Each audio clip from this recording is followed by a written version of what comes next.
I was a park ranger. I carried a badge, a radio, a sidearm, and a spotlight that could light up a quarter-mile of tree line. I was trained in wildlife management, search and rescue, backcountry navigation, and emergency response. I was the person they sent when other people got scared in the woods. I am telling you this because I need you to understand. I was not someone who spooked easily. I didn't grow up afraid of the dark. I didn't believe in monsters. I believed in black bears, mountain lions, dehydration, and human stupidity. Those were the things that killed people in my district. Those were the things I was trained to handle. I don't work for the Park Service anymore. I transferred out of that station after my second season and took a desk position in regional administration, which I held until I left the service entirely in 2021. I have never gone back to that district. I will never go back to that district. And the reason I'm sharing this now is because last month I found out they're still listing that backcountry station as temporarily unstaffed. It's been 7 years. They haven't filled it permanently since I left. That should tell you everything.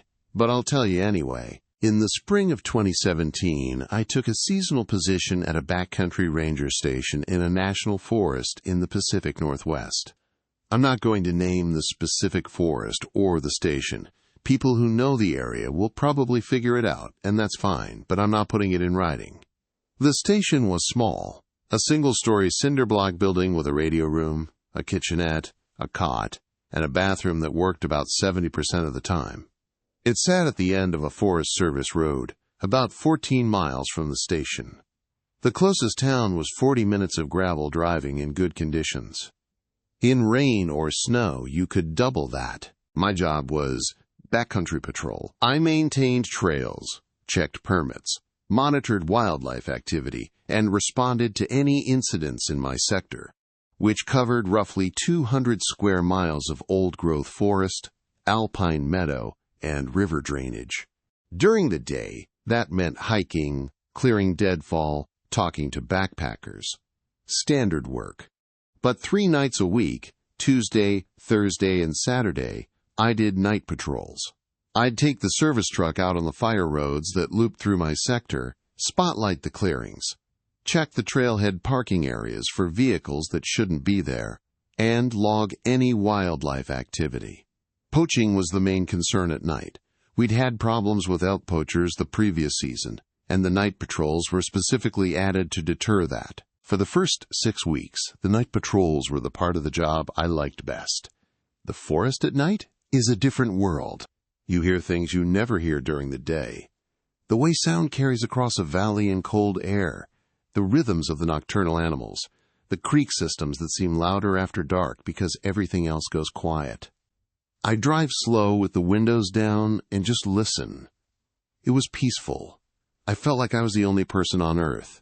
That feeling changed in July. The first thing I found was a deer. A young doe, maybe a yearling, lying in the middle of Fire Road 7, about 6 miles from the station. That wasn't unusual by itself. Animals get hit by vehicles, they get taken by predators, they just die sometimes.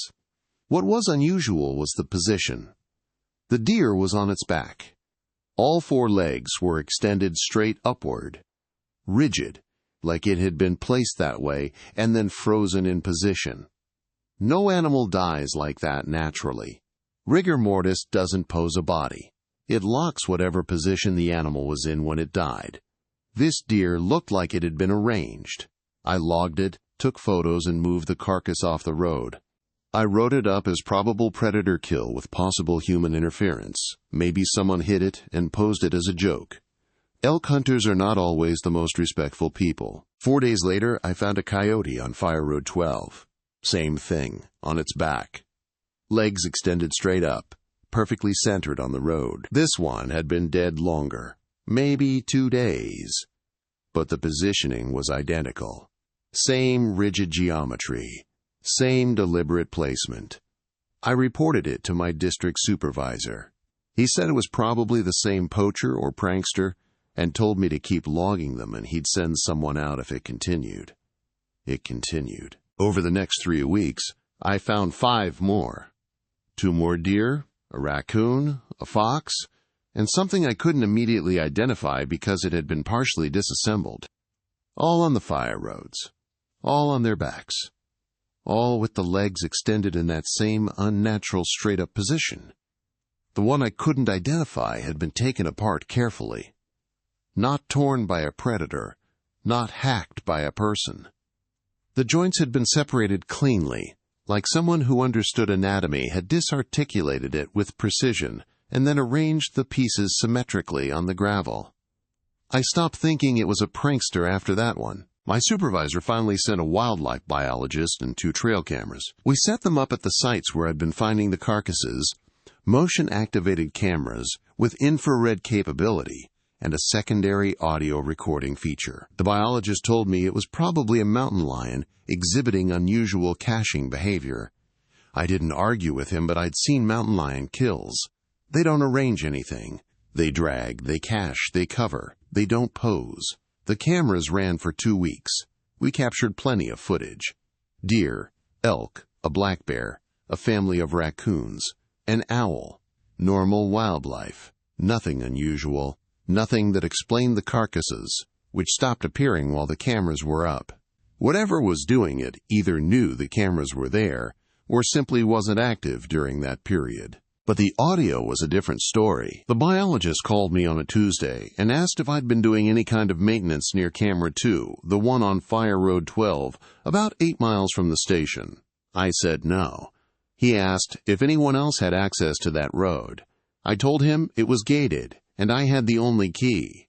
He said the audio on Camera 2 had picked up a sound on 3 consecutive nights between 2 o'clock and 3 a.m., a rhythmic scraping. Slow, steady, consistent, like something hard being dragged across the gravel road surface in a repeated pattern, back and forth, for about 40 minutes each time. Then it stopped. He sent me the audio file. I listened to it at the station that afternoon with my headphones on. The scraping was clear. It had a cadence to it. Not random, not variable. It was metered, like a metronome.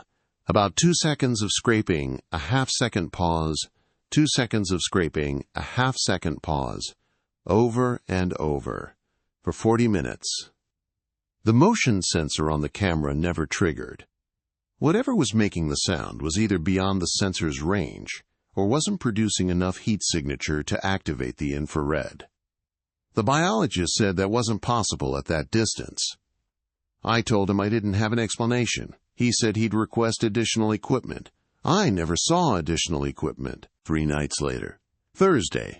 I was doing my standard patrol route, which takes me down Fire Road 7, across the ridge on Fire Road 9, and back through the valley on Fire Road 12. It was mid-August. Warm. No moon. The kind of dark where your headlights feel like the only light source in existence. I came around a bend on Fire Road 12. The same road where Camera 2 was mounted, and my headlights hit something in the road about 60 yards ahead. My first thought was a fallen tree. It was low to the ground and dark and covered most of the road width.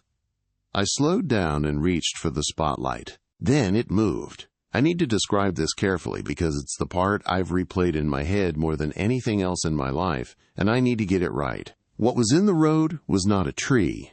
It was crouched, low to the ground. It was large. I don't mean tall at that point. I mean it occupied space. It covered the width of a fire road that I knew to be 12 feet across.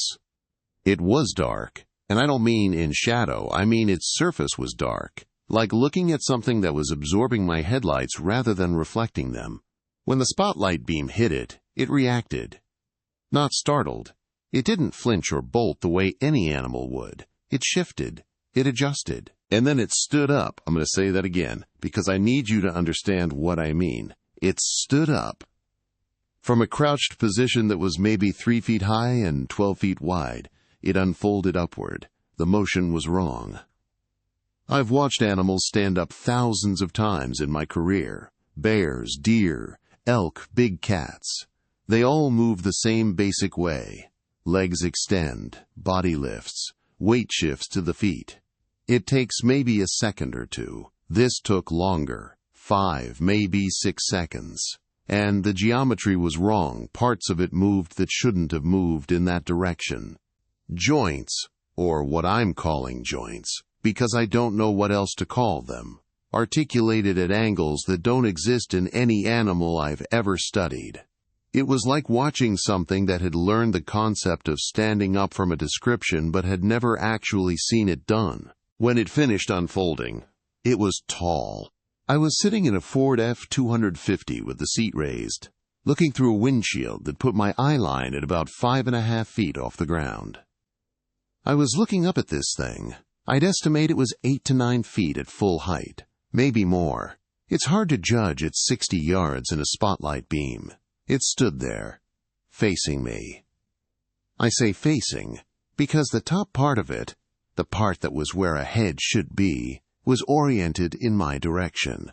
I could not make out features. I could not see eyes. I could not see a face, just a shape, tall, dark, and utterly still. I sat in my truck with the engine running and the spotlight on it for what felt like a very long time. It was probably 15 seconds. In that 15 seconds, I did not reach for my sidearm. I did not reach for my radio. I did not do anything I was trained to do. I just sat there. Because some part of my brain, some very old, very deep part that exists underneath all the training and the badge and the years of telling myself that I understood these woods, that part of my brain was telling me not to move. Not to make a sound, not to do anything that might make it come closer. Then it moved. It turned, and the way it turned was wrong, too. A smooth rotation from the center, like a door on a pivot rather than the weight-shifting turn of an animal, and it moved into the tree line on the right side of the road. I want to be precise about how it moved. It didn't walk. It didn't run. It displaced itself laterally. The bottom portion moved, and the top portion followed in a way that suggested multiple points of ground contact, but I could not tell you how many legs it had. 3, 4, 6. I don't know. It moved fast, faster than anything that tall should have been able to move through dense timber, and within about 3 seconds it was gone. Not hidden. Gone. No crashing through brush. No branch snaps. No sound at all. I sat in the truck, engine running. Spotlight pointed at the tree line where it had been. I reached for the radio. I keyed the mic and called base. Our relay tower was on a ridge about 9 miles south, and in normal conditions I could reach dispatch clearly from anywhere on my patrol route. I'd tested it dozens of times.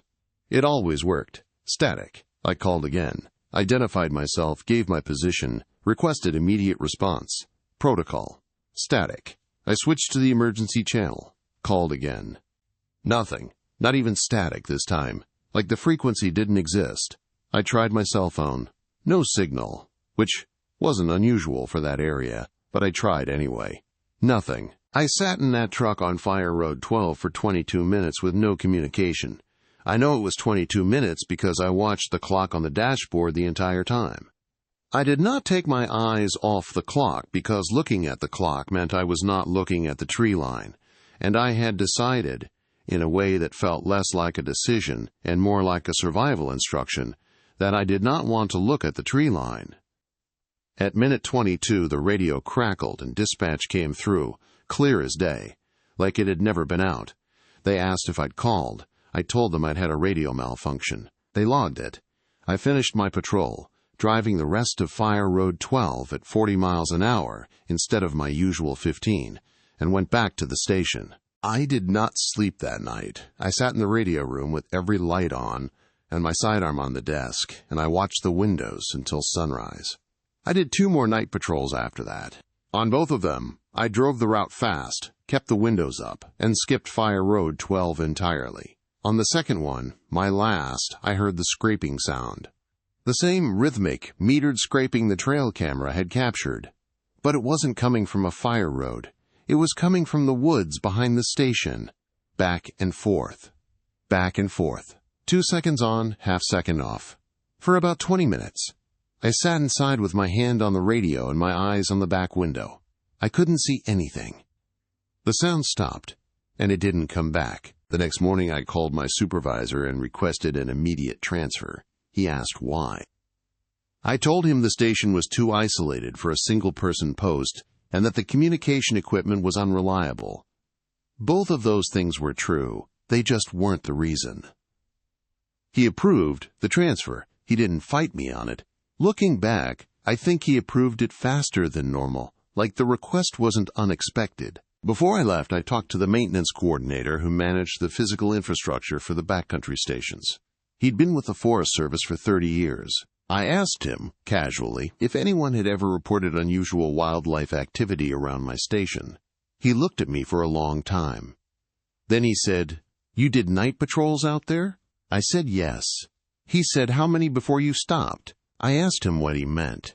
He said, "Everyone stops. I'm just asking how many it took you." I didn't answer. He nodded, like that was answer enough, and went back to his paperwork. That was the last conversation I had about it with anyone in the service. My replacement was a ranger named Chris. 5 years of experience, solid reputation. Requested the backcountry posting specifically because he wanted the solitude. He lasted 3 weeks. I don't know what he saw or heard, because he never filed a formal report. He just left. Transferred to a visitor center in another state. I reached out to him once, about a year later, through a mutual colleague. He didn't respond. The station has been listed as temporarily unstaffed since 2018. Every season they post the position. Every season it either goes unfilled, or the person assigned to it requests reassignment within the first month. The fire roads in that sector are no longer patrolled at night. The official reason is budget constraints. I don't know what was on Fire Road 12 that night. I don't know what arranged those animals. I don't know what made the scraping sound behind my station. I am not going to speculate, because speculation implies that there is a framework in which this can be understood, and I do not believe that framework exists. What I know is this. I was the person they sent into the woods when other people got scared. And something in those woods made me understand that I was not the thing in charge out there. I never had been. I'd just been allowed to think I was. They still haven't filled that station permanently. If you're a park ranger, a Forest Service employee, or anyone who works in the backcountry, and you have a story you've never been able to explain, I want to hear it. Email your experience to us at the address and the description. Your name and location will be changed. And if you've hiked or camped in the Pacific Northwest and you've heard something at night that sounded like a slow, rhythmic scraping, please let us know. Because this is not the only report we've received.